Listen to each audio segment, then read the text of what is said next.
Développer son entreprise, c'est pas dû au hasard.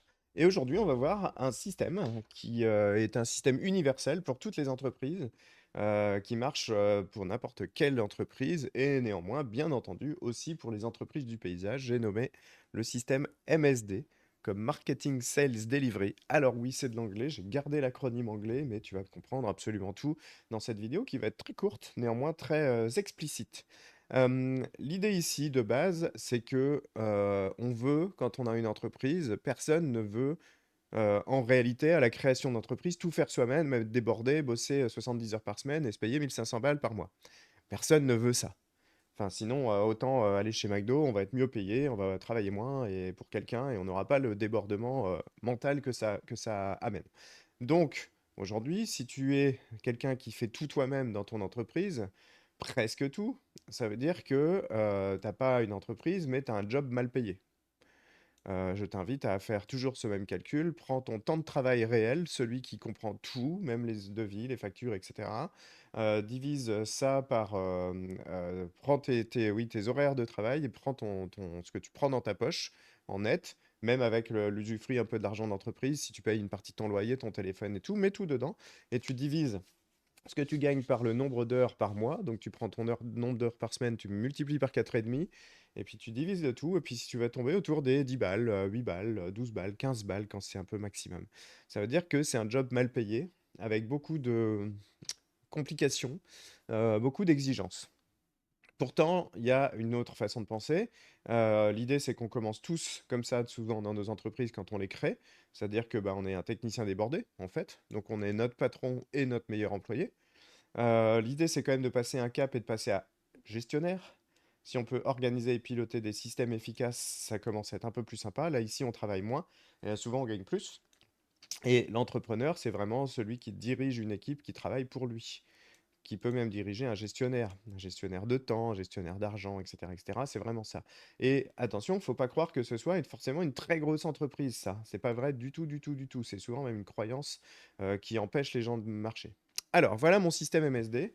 C'est très simple. Le marketing, lui, c'est un aimant à client, à prospect même précisément. Pour rappel, le prospect, c'est celui c'est un client potentiel qui a un besoin potentiel de tes services dont tu as les coordonnées, que tu sais contacter.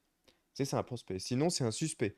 Quelqu'un qui a potentiellement besoin de toi, mais dont tu ne connais absolument rien, tu sais pas où il habite, tu sais pas quel est son téléphone ou son email, t'as pas de pouvoir sur lui, ça s'appelle un suspect en marketing. Nous, on veut avoir des prospects et le marketing, ça doit générer des prospects tout le temps, tout le temps, tout le temps. Donc, est-ce que ton site est clair, mais c'est même pas essentiel d'avoir un site internet? Est-ce que tes offres sont visibles? Est-ce que tu communiques bien dessus? Et la communication, ça peut être très très bien simplement verbal, téléphonique, email, et ça peut suffire largement pour faire marcher une entreprise. On n'a même pas besoin d'avoir un site internet aujourd'hui, même en 2025. Et j'enregistre cette vidéo en 2025. Donc la première passe, c'est qu'est-ce que tu fais dans ton entreprise pour gagner en permanence des prospects? Donc d'avoir les coordonnées de gens intéressés par tes offres, par ton travail, par ton paysage, peu importe ce que tu fais, que tu puisses recontacter. Si tu n'as aucun système ici, c'est normal que ça puisse être un peu faiblard parfois. Pourquoi? Parce que ça, c'est là qu'on va alimenter de clients petit à petit les choses. Il faut bien comprendre que ça fonctionne comme un entonnoir. En haut, le marketing amène plein de prospects. À la fin de l'entonnoir, on a un goutte à goutte de clients. Plus on en met en haut, plus on en a en bas. Ça, c'est logique. Ensuite, la partie S du MSD, c'est le sales, c'est-à-dire les ventes, hein.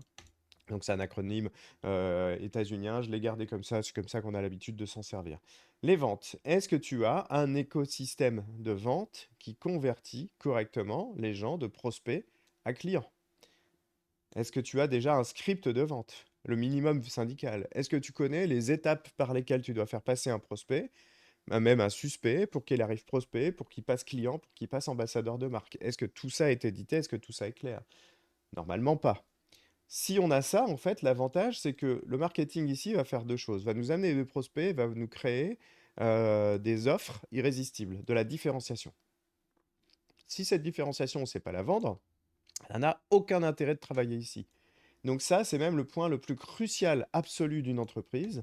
On doit savoir vendre, on doit savoir gérer un écosystème de vente, on doit avoir ces connaissances-là. C'est pas compliqué à appliquer, néanmoins, on les apprend malheureusement pas en CAP paysage ou en BP paysage. C'est comme ça.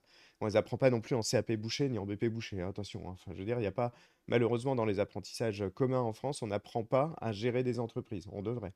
Néanmoins, ça, c'est la compétence la plus importante de toute entreprise et de tout entrepreneur, savoir vendre.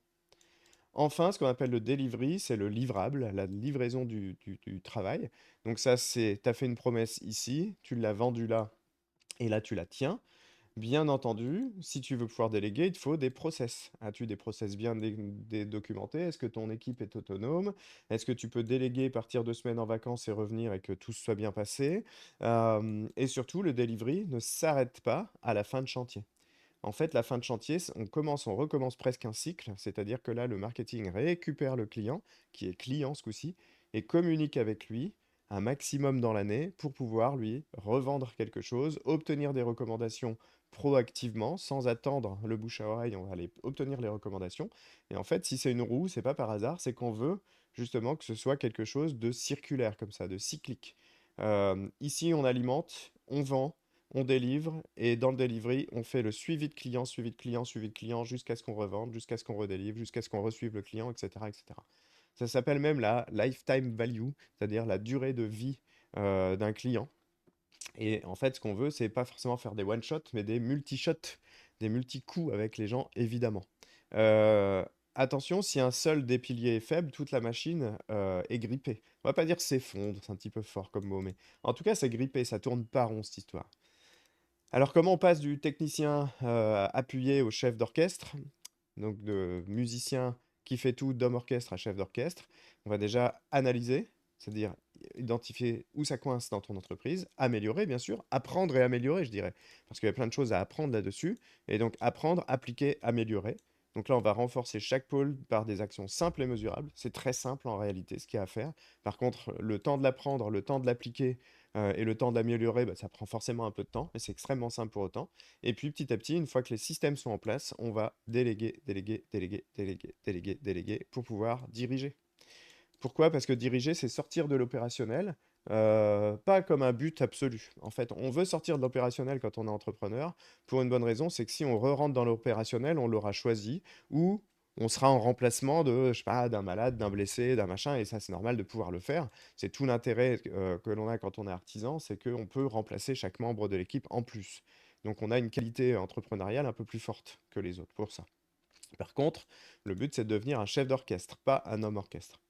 Ici, l'intérêt de ce système, c'est qu'on a conscience parfaitement de euh, ce qu'on a à faire dans chaque partie.